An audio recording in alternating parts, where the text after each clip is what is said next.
No!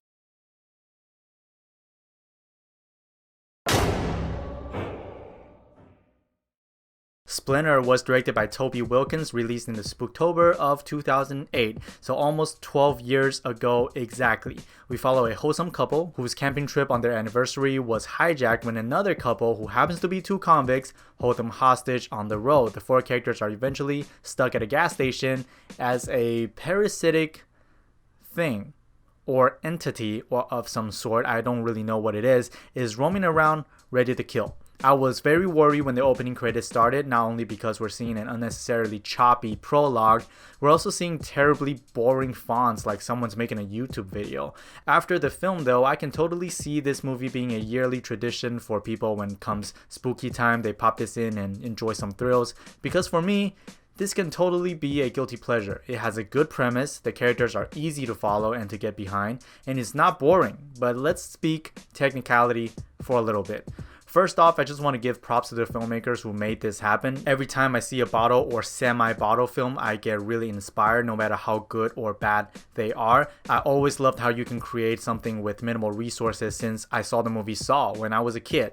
And I would consider Splinter as a semi-bottle film because for the last hour of this thing, we're pretty much trapped with the characters in this gas station. We're not going anywhere. And for the entire runtime, I wasn't bored for a minute. I was consistently entertained, which I think is what a movie like this should do. So this film definitely succeeded at doing that. The film doesn't even need to introduce this supernatural horror element into the mix because they already had a good premise, a hostage situation in a gas station. You switch the gas station to a bank and the creature to the cops. You have yourself a dog day afternoon. The performances are all very fitting. Wagner, who plays the wholesome wife, is very bright. Shea Whigham, playing one of the convicts, is also quite convincing the way he carries his role. He also had roles in many movies you've seen but probably never recognized. You can go look into that.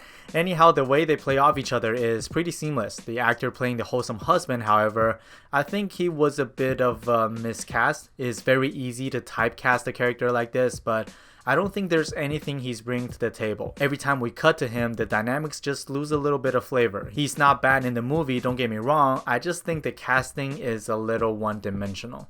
My biggest problem with the movie is 100% the editing. Everything surrounding this movie is creating a fun ride, but the editing is unforgivable. Whenever there's an action scene, the editing turns into Taken 3 and Resident Evil because you can't see a damn thing. Adding the fact that the movie was mostly shot on handheld, it's absolutely not helping at all. It's especially frustrating because you can kind of tell they have a really cool design for the monster. They have the ability to blend CG and practical to create something incredible, but I'm sorry, after watching this movie, I have no idea what the monsters look like because it was shot either with a shaky close-up or the editing is so quick you don't even have time to process what the hell is on screen. There are scenes with this type of editing where I find it very insulting, so much so I was offended by it. It was edited by David Michael Moore, I think that's how you pronounce it, who mostly did a lot of TV work. I've never seen anything by him,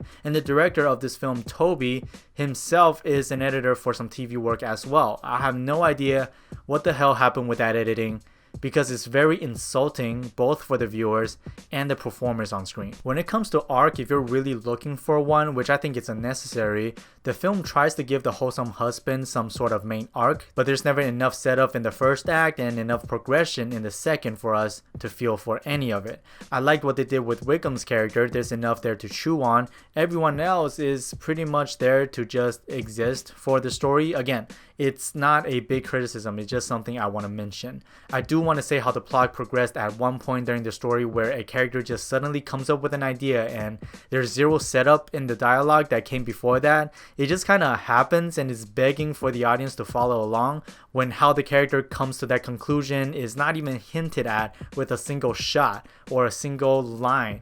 Either something ended up in the cutting room floor, which is highly likely in this case by the way considering what the final cut looks like, or the writer had no idea or forgot to take us from point A to point B because we basically teleported there. At the end of the day, I think Splinter can be a lot more fun if it wasn't for that horrendous editing. The film also didn't have much humor, which I think it really should reach for. At times it can come off very self-indulgent, but it's a very easy movie. It's a very digestible and accessible movie. If you're looking for something new for Spooktobers down the road, catching this one ain't a bad idea. I'm thinking a strong C to a light C plus on this one, but I think the movie overall is not bad. What do you think?